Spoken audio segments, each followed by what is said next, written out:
with the passing of Senior Chief in my day, I've had 21 of my friends commit suicide. 21 of them. Those are all Navy SEALs. You didn't read about them. And they all died because of spiritual wounds that they received by serving our country. And so, Dr. Reynolds, you're right. The problem is we're not treating the root cause. I'm on the western slope of Colorado. It's a beautiful day. We're watching some wakeboarding. It's hard to believe that we're one of the highest suicide rates in the country. Why is that? There's so many wonderful things to do. There's such beautiful air. And yet, people are having a hard time finding their peace. Now, I have myself tried to take my life several times. And so I know what it's like to feel like you don't matter anymore.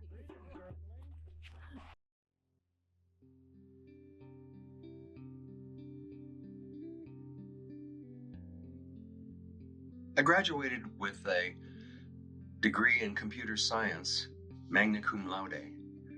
My father and none of my family on that side even attended. They kind of looked down at me. I wound up going to Silicon Valley in the 90s during the dot-com boom. I was an independent consultant and I was making big money and I was living the life. I had a beautiful home up on the hill with beautiful deck that overlooked the Sierras. I was on the western slope of the Sierras just below Lake Tahoe. It was gorgeous. And I had the boat, I had the life, but I was not happy at all. After the dot-com bust, I had lost my stock options. I had over $5 million in stock options with a company that fell apart after the dot-com crash. And I was stuck up on the mountain. And that's when I became a digital nomad. That's somebody that travels from one place to the next, depending on the contract. I'd be living out of hotels, extended stays, and if the contract was more than a year, I'd be there in my own apartment. Nobody really knew me. Nobody knew the pain I was going through, the sadness. Then one day I decided, I'm going to take my life. I didn't want to do it in a way that would make it so that I wouldn't get insurance. I would pretend it was an accident, an overdose of alcohol and pills. So I called my daughter and said my goodbyes to Cambria, and I went ahead and put something on Facebook. It was kind of dark to say my goodbye, and I took the pills and the alcohol. Spirit somehow did not allow this at all. I wound up getting up at early hours of the morning, gagging and throwing up all the pills and all the alcohol. Damn, couldn't do it. Had to go to work the next day, no matter what. So my life went from one place to the next, and then COVID hit, and I'm all alone. I couldn't get any work, so I decided to see if I could relocate, and I wound up in Grand Junction. And somehow, I wound up meeting my girlfriend, now wife, Gretchen, who was involved with the Grand Valley Yoga Festival. I had set up a spot right next to her booth at the Grand Valley Yoga Festival, having people sign up that were interested in being involved with this. My name is Dave Medina, and this is a thorn in your soul. Last week, I delved here into recent data from the CDC suggesting major problems with regard to the mental health of our adolescents, surges in depression, and suicidal ideation, especially true for our girls. This week, I found cause to worry about young men. This headline from The Hill, it caught my eye. Most young men are single, most young women are not. The story reported that as of 2022, Pew Research Center found 30% of U.S. adults are neither married, living with a partner, nor engaged in a committed relationship. Nearly half of all young adults are single. Now, look at these numbers. 34% of women, twice as many, a whopping 63% of men. What explains that? I pulled the Pew study and I read with interest. Turns out since 2019, the share of single men who say they're looking for dates or a relationship has declined from 61% to 50%. In 2018, 28% of men ages 18 to 30 reported they'd had no sex in the past year, compared with 18% of women of that age. The Hill report said men in their 20s are more likely than women in their 20s to be romantically uninvolved, sexually dormant, friendless, and lonely. They stand at the vanguard of an epidemic of declining marriage, sexuality, and relationships that afflicts all of young America. Among the causes, among the factors, a reliance on social media and online porn. But also, more young women are hooking up with each other or dating and marrying slightly older men, and heterosexual women are getting more choosy. Other troubling statistics about men come from a 2021 study from the Survey Center for American Life.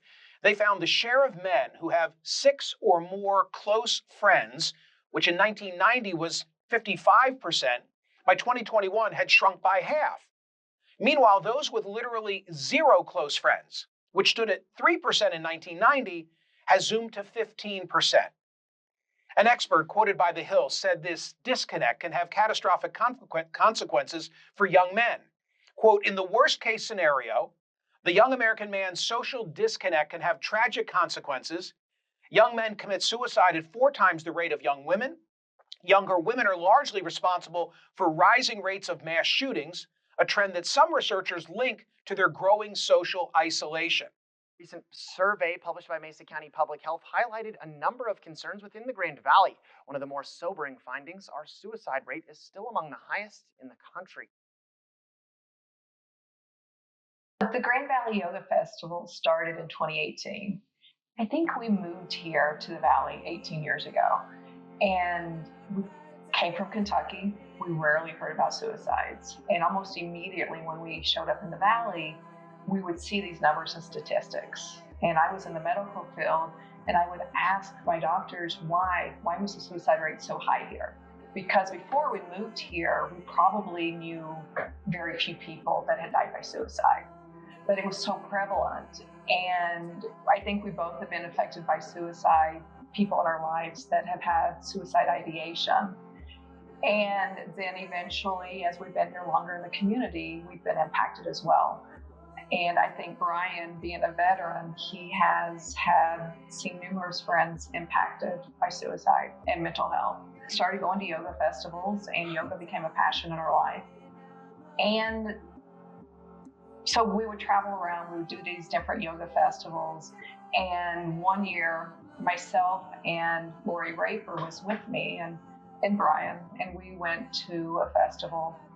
And that was about the time that Anthony Bourdain and Kate Spade died by suicide. And it was just a shock to the nation, that as well as our numbers here in the Valley. So whenever we came back from that yoga festival, Lori and I were talking about how great it would be to have some kind of yoga festival here in our community.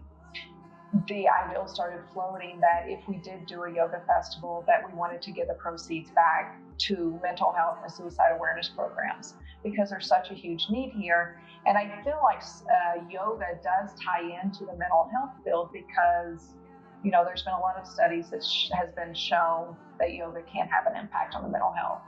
And while we are not professionals, we can hopefully give tools through yoga, and we can also give back financial money at the end of the day. So it was a collective idea that nobody organizing the yoga festival would make any money off of it. So we literally donate 100% of the proceeds above expenses to community organizations and professional organizations that know how to help people.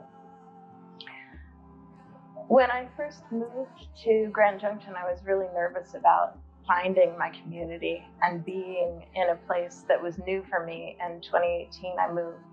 And the yoga festival, the Grand Valley Yoga Festival, I heard about it. I decided to go.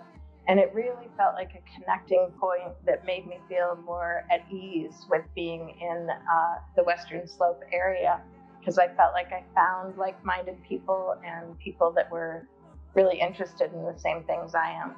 A lot of times people come to yoga not even knowing what it is that they are looking for, they're seeking. And what I find is that yoga has this way of inviting us in and giving us this space that is safe and community-oriented. And we can discover through thinking maybe that we're coming for exercise, that we find a sense of purpose in self-improvement.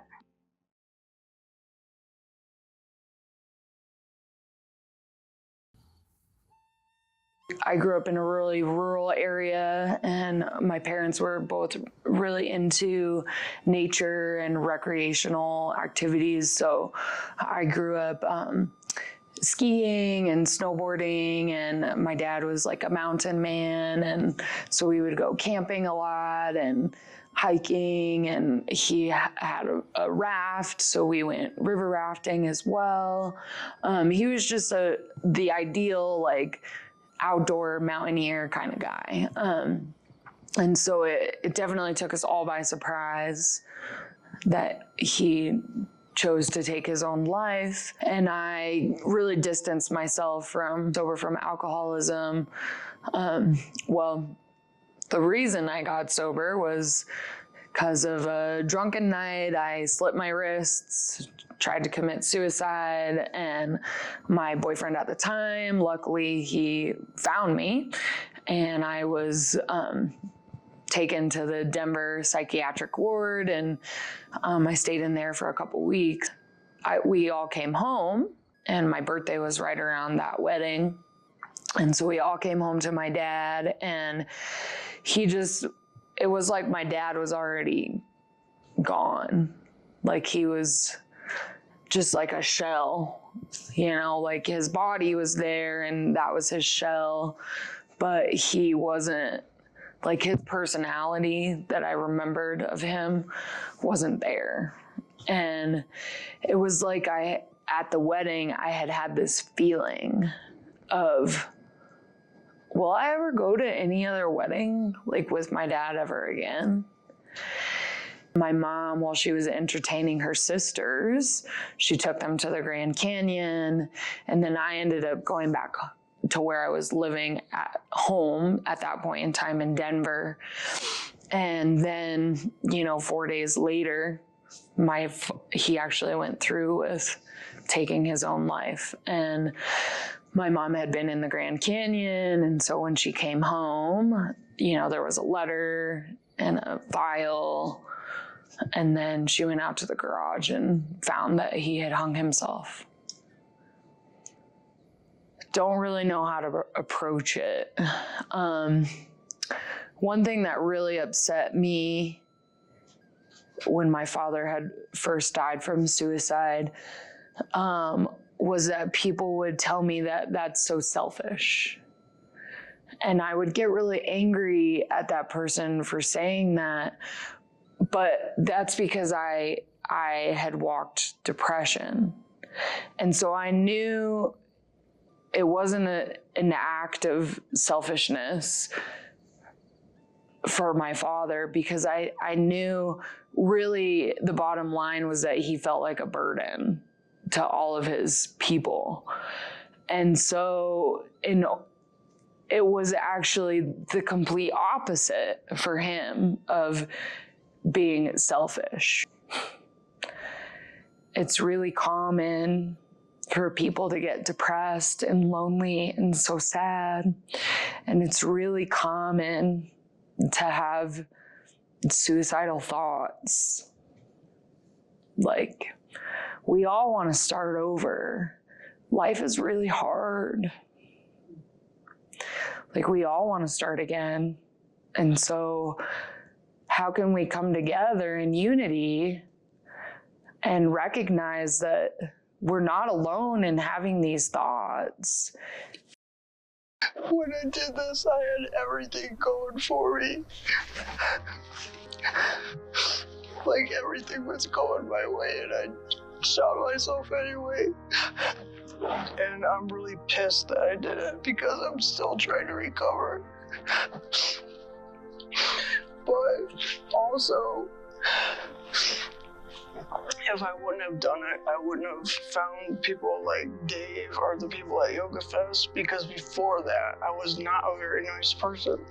Because I feel like it finally turned me into the person I was trying to be the whole time. I didn't have any peace. I had a lot of things going for me, and a lot of people who love me, but none of that mattered. And it caught him off guard because I looked like I was happy, and I had the job, the house, the spouse. About a year and a half in, I shot myself. After I got hurt, I was in the hospital for 2 months, laying in this bed, just stuck in my head, and my body wouldn't move. And part of it still isn't right. And you're just stuck with your thoughts, and you can't do anything. You have to learn how to control that. And that's pretty much what yoga is about.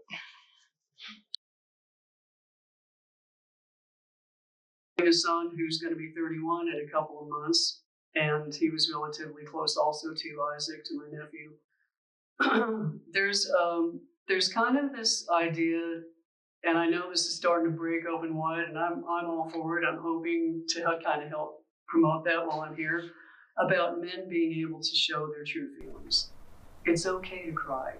You don't have to be angry. It seems to be like when I saw Isaac really get frustrated, I saw him withhold a lot of stuff other than his anger. And I know that anger and sadness are, two sides of the same hand.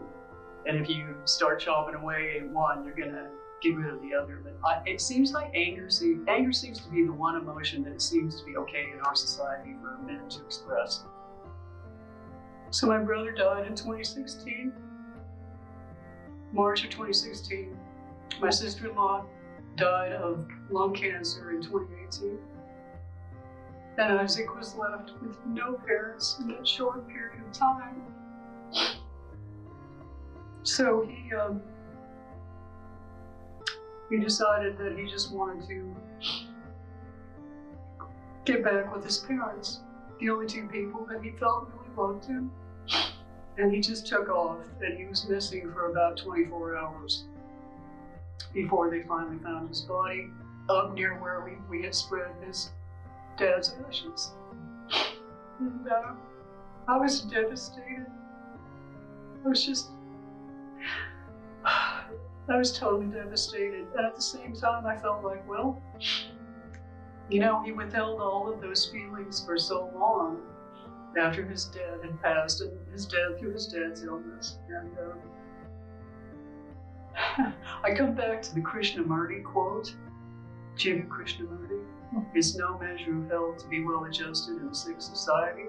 And I feel like if people are saying that they've never contemplated or even thought about suicide, they're lying, or they're just completely out of touch with it. Because you look around and you see how much loss that we all experience every day on different levels.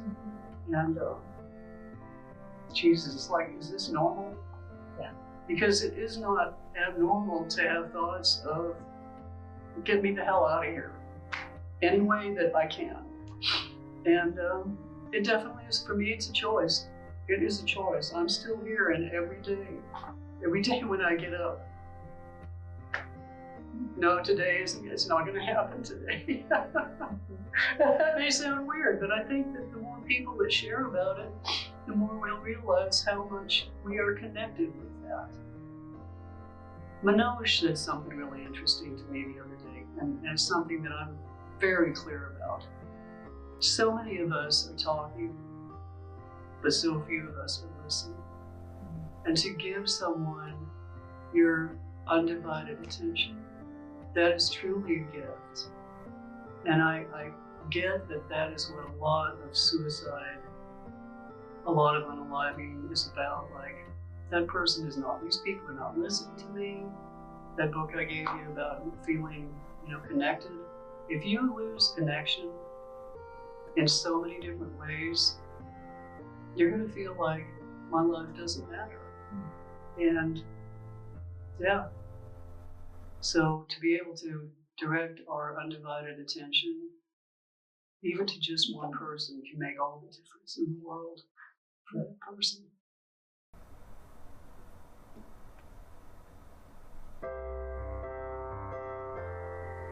Well, I'd like to start with reading about our son from his boss's perspective. Pete Ashman with the City of Grand Junction. He was the coordinator of the lifeguards at the time. I don't know what his job is now. But this was written on August 9th for our son's college application. And he died 7 days later. Pete said, "To whom it may concern, I am writing in recommendation of Billy Crawford for acceptance to your institution. I have had the distinct pleasure of working with Billy for the past 3 summers as a lifeguard for the City of Grand Junction Parks and Recreation Department. In that time, I have never been anything but impressed with his character, work ethic, commitment, and passion for his job. Billy began his employment with us in the early summer of 2014 as a bright and eager rookie lifeguard. Over the course of that year, he developed into a go-getter with a great attitude and a genuine excitement for his work. His second summer saw similar growth, and he became known as the guard we could always count on, regardless of the situation. It has been the summer of 2016, however, that has proven him to be among our most valuable and esteemed staff members. Billy has a level of integrity and dedication rarely seen in young men of his age. He is strongly self-motivated, intrinsically caring, and kind to his coworkers and our guests. Billy is calm under pressure, and his level-headedness is a beacon for his less experienced teammates. He is highly knowledgeable and consummately professional, but still accessible to our new staff, who he leads almost effortlessly with a word here or a nudge there to keep them moving in the right direction. I have no doubt that Billy's commitment, loyalty, drive, and considerable character will be brought to the halls and classrooms of your institution. His nature is one of service to others, mastery of skills and concepts, and sharing of knowledge. I cannot recommend him highly enough as a student or as a human being, and I know he will bring honor and prestige to your organization, just as he has done for ours." That was our son.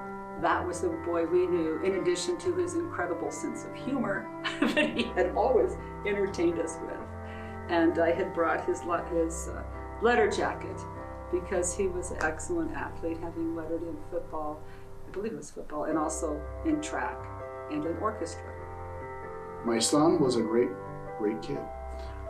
Everybody liked him. He was funny, he was very smart. He got along with everybody. He was always the life of the crowd. He was fun to watch. You'd be somewhere like orchestra or something.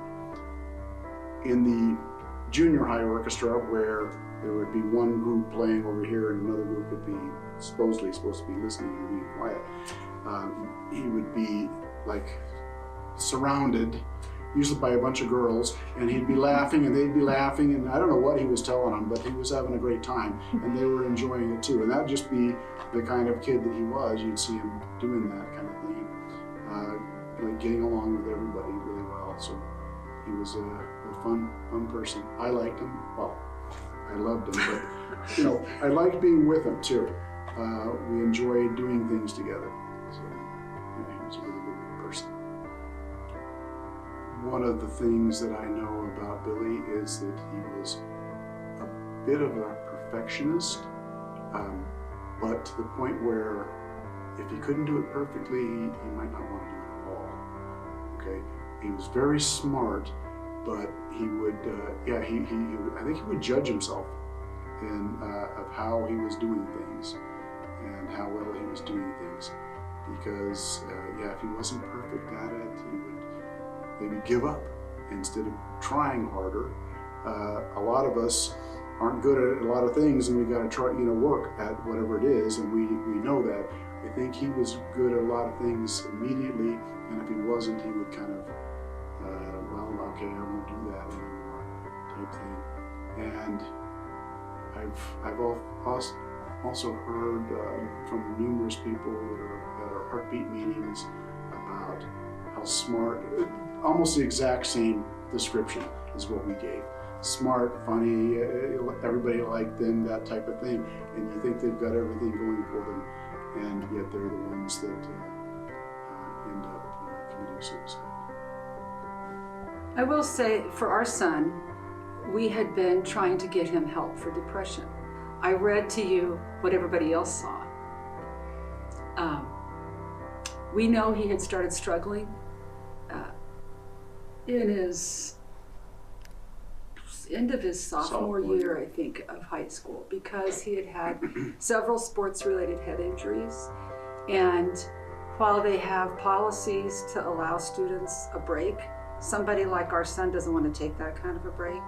And how do you take a break from academics when you're trying to do AP classes and trying to keep up with your schoolwork, to take 6 weeks of not doing activities? So I think that he tried very hard to be okay with other people, but we saw him at home when he'd burn up all of his energy out doing something everywhere else, and then he'd be in bed when he was home. I know when we first started trying to get him some help, he died about 10 months, was it, after we first, barely the length of time that I had him in utero, when we started trying to get him some help. And he was on a medication, and I've since found out that with head injuries, the medications probably aren't the best line of treatment. But remember, this was 8 years ago. People weren't as aware, it's hard to believe, but they weren't as aware of the impact of head injuries as they are now. I'd like to believe a piece of that is how loud-mouthed I have been about it since then, but maybe not. But that we were trying, but he was struggling, and he could put on such a good show for others. I think we felt at times, as we were trying to work with the therapists, that they were more or less trying to blame us or pin it on us, because he tried to look good all the time. And I just feel like what's really hard is when you're trying to help your loved one get support, you feel like you're being blamed when you've done everything you can to be a good parent. And to me, the most condemning thing about what happened with us was when we had tried to get we'd suggested family therapy, and his therapist told us he's not ready for that yet. Well, he died before he was ready for that. And in retrospect, they needed to have recommended that we get support so we'd know how to help him. We did not know what to do when he's trying to do everything outside of the home, and we love this kid. He's coming home and he's collapsing, and he's staying in bed, and he's not eating, and he was lanky to begin with. And so we're worried about him, and then not knowing how to manage if he doesn't. He's not a perfect kid. He was staying out past his curfew. We had caught alcohol in his car. We were trying to address that. Meanwhile, he has 2 younger sisters who are wanting to know why they have to do their chores, but their brother's staying in bed when he's home. And we didn't know how to navigate all of that. People say, well, take their cell phone. Well, his cell phone was his connection to his friends who were his lifelines. So we didn't know what to do, because if we took his phone, then he wouldn't be able to call his friends who were there to support him or his therapist. And I couldn't see the picture because I was inside of the frame. Prior to becoming a stay-at-home mom, I'd worked at the state hospital and at other places in mental health for 15 years. And acute mental health. Had I been outside of the picture, I would have been able to say, why you need to get support for yourself. I didn't think of that. So I think that caused more challenges for us as well. And I fear put pressure on Billy because we didn't know what to do. And he didn't know either. and he saw the imbalance. He was an empathetic, whatever the word is, kid. And he knew it wasn't fair to not be doing things at home, but he didn't have anything left to do it with. He was trying so hard.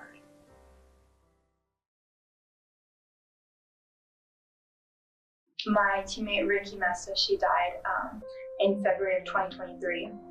She had just turned 20 in December. Just an absolute menace too. She was crazy.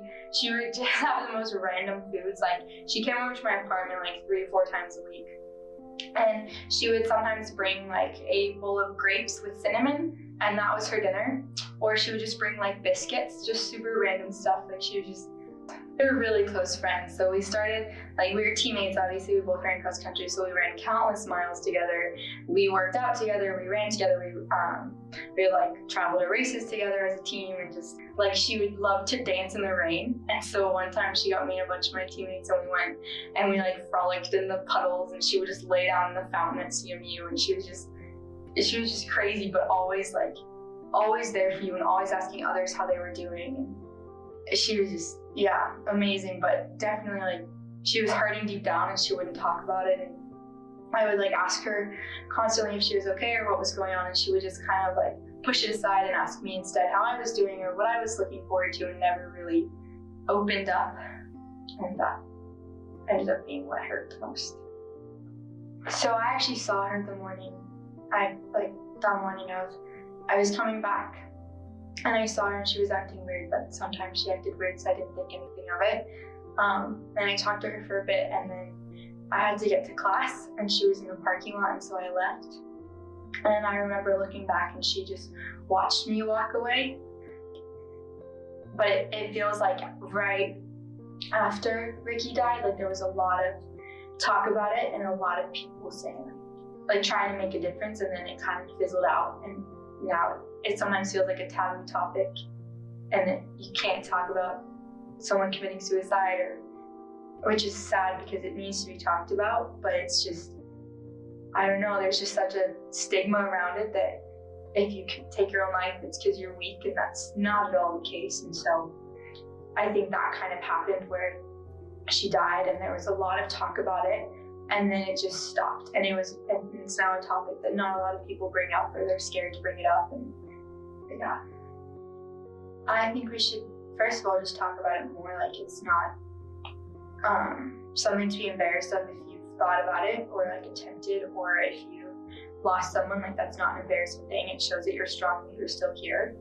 And I just think making it so evident that having hard days, or just being really depressed or anxious or whatever it is, like, it's not embarrassing, and there are people to help, and that reaching out does not make you weak and does not make you a burden.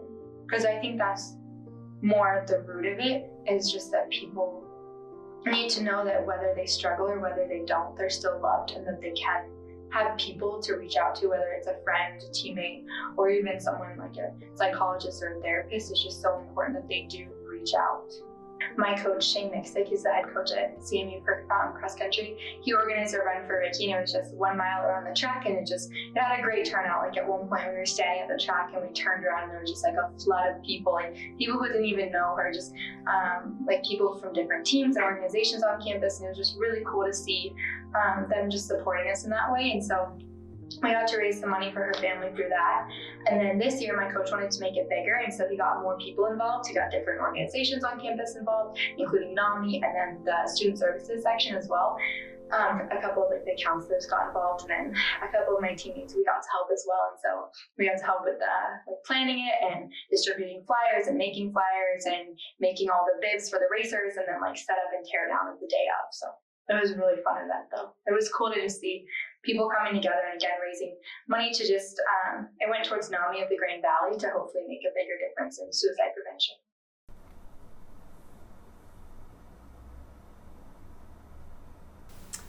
My name's Gretchen McGeaney. My son, Landon Orcutt, died by suicide in 2006, so almost 18 years ago. It's been a long time. He was a college student going to college in Southern California at the time, and he was smart. In fact, he was almost a straight A student. He was talented on stage. He sang beautifully. He could play the viola, so he was very talented. He had a special characteristic about him that everybody loved him. And he was very service-oriented. He wanted to help everybody. And in addition to that, he was a sensitive individual. He was very kind of a black and white thinker, you know, a type A personality, had a lot of perfectionism. He held, you know, himself at such a high standard that I'm not sure anybody could measure up to that. One thing that's helped me along in my grief journey too, and helping my healing, is being able to help others, and especially through Heartbeat, continuing the work through Heartbeat to support others on their journey. Compassionate Friends, so that's been a help. And a lot of people volunteer in memory of their loved one, or they contribute to an organization of their choice. That's another wonderful way that people can heal and also commemorate their loved one. There are unlimited ways to commemorate your loved one in a healthy way. Tell me some of the positive things that come out of difficult events. That's one of the things that helps me heal too, is seeing positive things come from really difficult, traumatic experiences, such as recently CMU, Colorado Mesa University, held a Run for Ricky. It was in memory of her, but the purpose was to establish an endowment for funding for mental health services for students and staff at Colorado Mesa University. So that's one positive thing. The yoga festival that just happened last weekend, where the organizers decided to provide an amazing experience over a weekend, seeking ways of resilience and healthy ways to experience life, and that there are other options other than choosing suicide. All of their proceeds go to local mental health and suicide prevention awareness and postvention programs right here in the Grand Valley, which I think is really huge. They don't take any profits from it. They donate everything. And this year, that was $10,000 that they donated back to the community for those programs.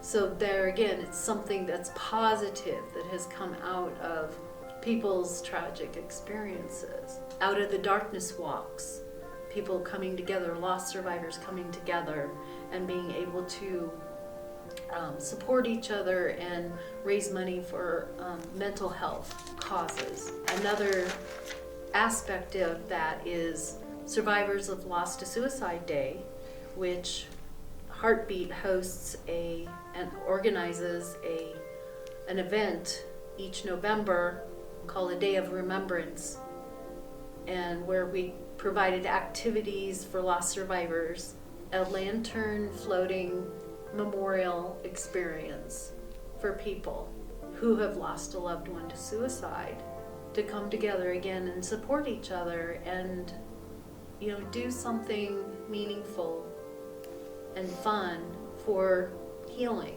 And we will be doing that again this November, on November 23rd. Let's talk a little bit about dispelling some of the stigmas that are around suicide. What are your thoughts on that?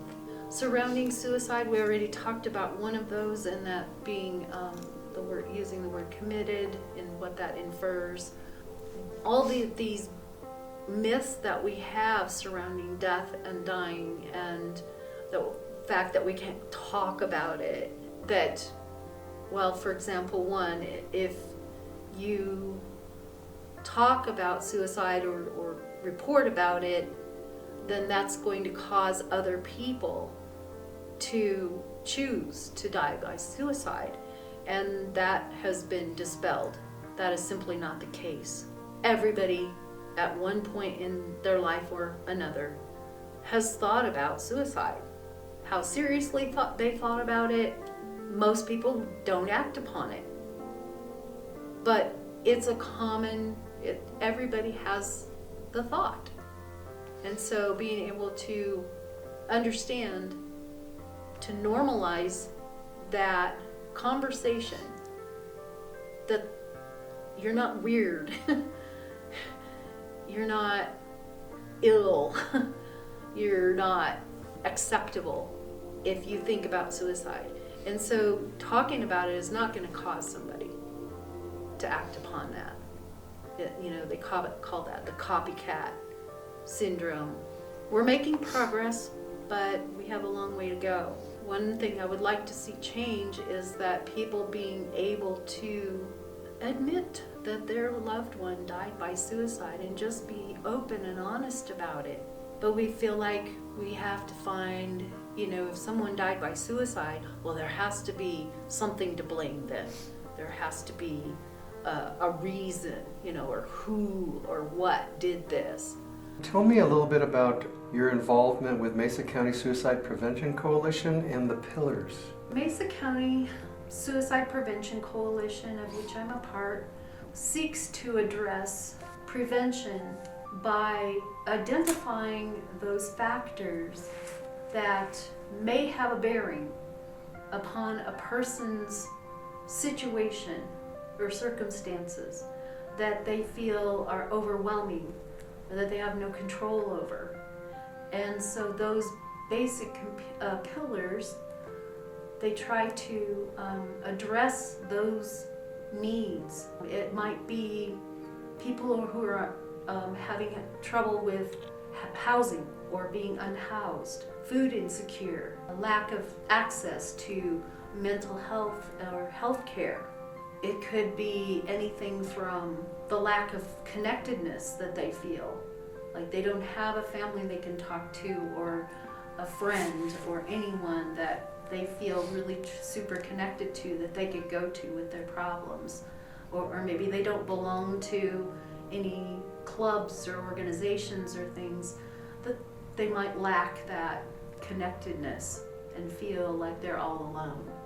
Mesa County seeks to approach suicide prevention from what can we help people with so that maybe they don't turn to suicide.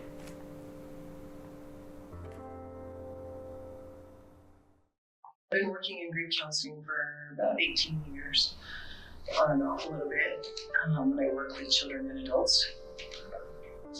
So it's really heartbreaking to hear that so many young folks can't afford the medical insurance to be able to see somebody even, and they're kind of trapped in not knowing if there are any options.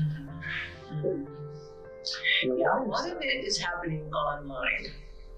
I think it's called anthology, or it's grief, it's internet, and grieving on the internet. There's a lot of these resources now on the internet. But I think there is also who you trust, who can you trust, who's giving you good advice or wrong advice, and so that can be a little scary. But and that's where young people go. That's where they're comfortable now in grieving, rather than coming to, say, a group at school, or something at their church, or even a psychologist or something that don't know them. And so they can have that level of autonomy on the internet where they can, I think, speak a little freer, and not fear what their parents are going to think or say, or their loved ones or family, and not, freak out everybody when they say that they're feeling suicidal. And so I think that might be the future where the funding needs to be and the focus needs to be. Maybe online grief support. I feel like that especially young people are having a harder time with their resilience, building resilience, because they're not engaged in real life situations. So much of their life is on the internet, whether it's social media or just texting and emailing, and not emailing really, but texting and especially the social media. Everything is a fantasy world, and so they don't know how to cope as well with their deep feelings and deep emotions and things that scare them. Because what they do is they'll just distract. So they'll get on and they'll stay on social media or on their screens, and it just numbs their brain, it numbs their feelings, and it disassociates them from real support and real help. And it's up to the families to really support getting off of those screens and having the children have real life situations where they can conquer something and build that confidence and that resilience, because they're not able to do that anymore. And it's creating this wall between them and the people that are physically in front of them.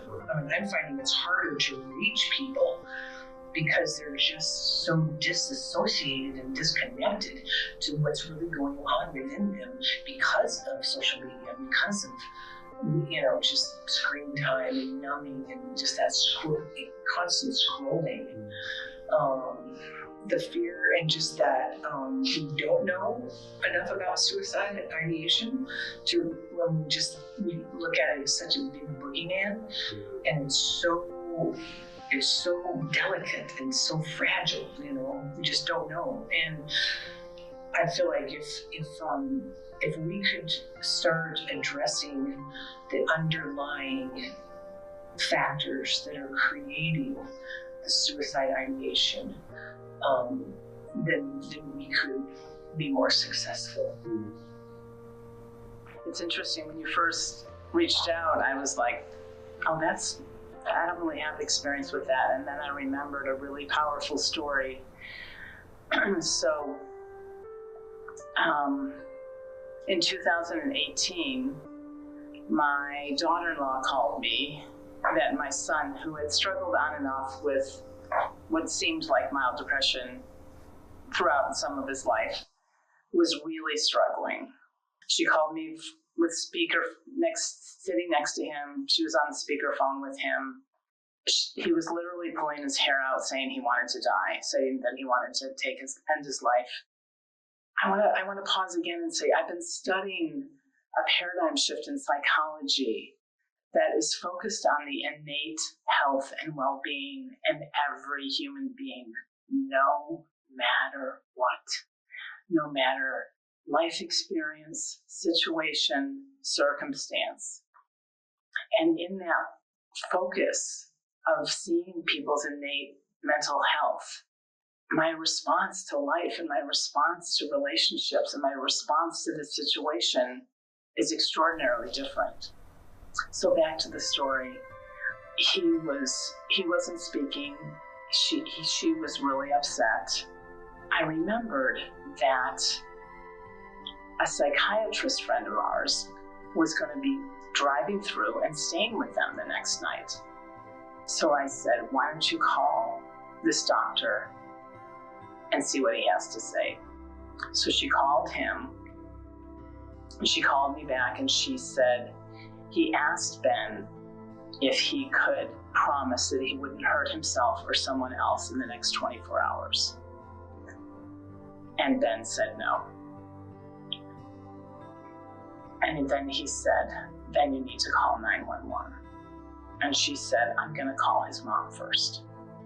So when they called, it occurred to me, I don't think anyone can promise that they're going to do or not do something, including take their life. or harm themselves or someone else. It just, in that moment of clarity, I don't know that we can make promises because I know we're capable of anything in any moment. And so I said something gently about that. Well, I don't know if I could make that promise, or I could ask anyone to make that promise. And then I just paused. And a couple other things came out of my mouth from a very calm, peaceful, loving space, knowing that his innate health was inside of him and that only he could uncover it. There was nothing that I could say or do to help him uncover it. And quite a bit of time, it's all in those kind of situations, it always feels like a lot of time, and quite a bit of time went by. And my mind started to drift to what ifs, but I just kept on coming. I saw that was made up, and I saw what was real, was that I knew that what was possible. And in the space between my comments, he started wailing and crying and wailing and crying. And I just said, let that all go. And suddenly he said, oh my gosh, I've been taking on the depression of the world, and it's not mine. And I could hear the freedom in his voice. And to this day, this was 6 years ago, and to this day, I didn't know that was available inside of me, that response. And I also want to say, I don't think that it's something that we can do. I don't think that I could tell another parent to do that. But I could encourage all of us to explore our own innate mental health and know that that's possible and available with everyone, regardless. The stories that I have and my colleagues have about people with lifelong mental illness diagnoses that shift in the way they live their life is astounding. And the teachings are the teachings of Sydney Banks, the 3 principles understanding is how it's labeled today.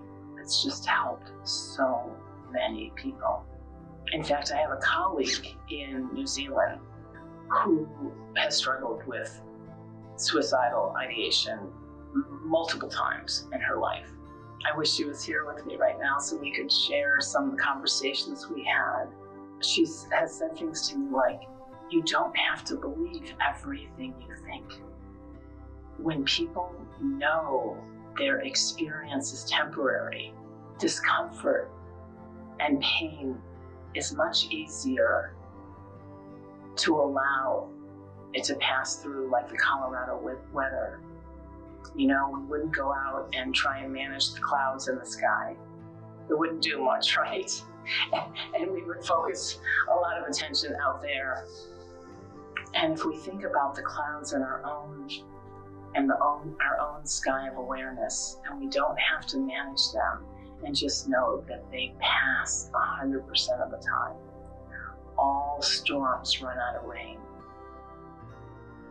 There is the eye of the hurricane that is always calm and present for us. And instead of trying to figure a way out of very dark, low moods, knowing that they pass is very helpful, because the figuring out seems to aggravate and amplify. What I love most about her story is that, and what's so inspiring about her story for me, is that those ideas still come to her. They haven't stopped, but she has stopped feeding them. She has stopped getting rid of them, or out of them, or managing them. And she just sits and waits for them to pass. And she has direct experience, like I do, that when I have my attention focused on something, it lingers. That's how we're designed. And when people know how we're designed, and know that we're designed to be naturally resilient. Just like a cork underwater, we let it go and it comes up. And the letting go of dark, stormy weather is not an active process. The letting go of dark, stormy weather is just a natural, effortless occurrence.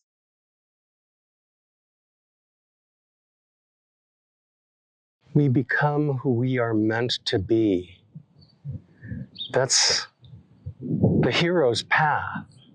So imagine if you could make yourself your own hero and just consider your life to be this journey to become the person you've always meant to be. Now, Kat gave me this book I thought was fantastic, and I think it is so relevant. It was Lost Connections. And I realized that the lost connections I had were that I had a disconnect from work because during COVID, all contracts stopped. I had a disconnect from people. I had no real friends, nobody that I could really tell how I was feeling deep inside. I had a disconnect to respect and status. My whole family just turned their back on me. And I had a disconnect from childhood trauma. I was still fighting the battles from people who have been dead for quite a while now, and having arguments in my mind with people I haven't seen for years. So all of these disconnects I thought I needed to resolve for me to be able to take the next step, which is to find out who I was really meant to be. Give up control over your life. I realized the part of me that really was messing up was I was letting my ego define who I was. We are addicted to our way of thinking. We don't need to be right. We just need to be connected.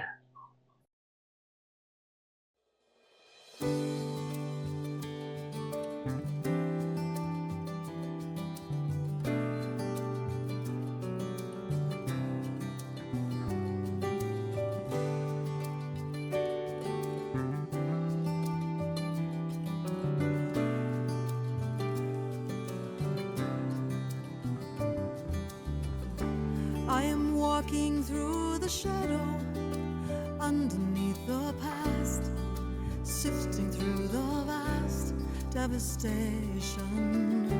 Through the unrelenting sorrow, I can feel you in my heart, remembering our last conversation.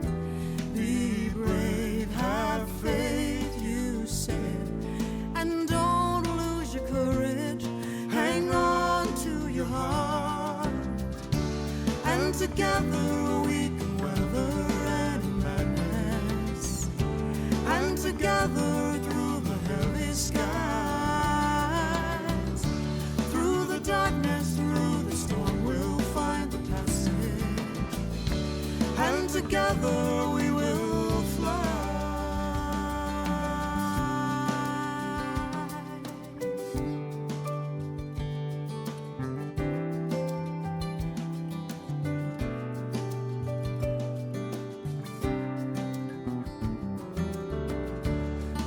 Passing through the valley, listening for the sounds echoing in the mountains around us. We are searching for forgiveness, certain of our souls, shining with the song that surrounds us. Be brave, have faith, you said, and don't lose your courage. Hang on to your hearts. We'll find a way today. Reach out for your brother. Have faith in your part. And together we can weather any madness. And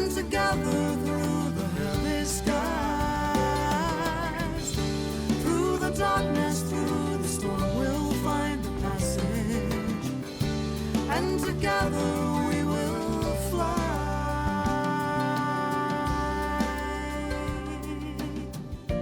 I see us courageous, riding on the air.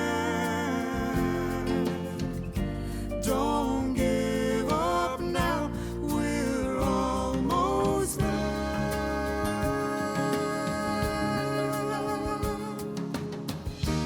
And together we can weather any madness, and together through the heavy skies, through the darkness, through the storm, we'll find the passage, and together we will fly, and together we can weather any madness, and together through the heavy skies, through the darkness, through the storm, we'll find the passage, and together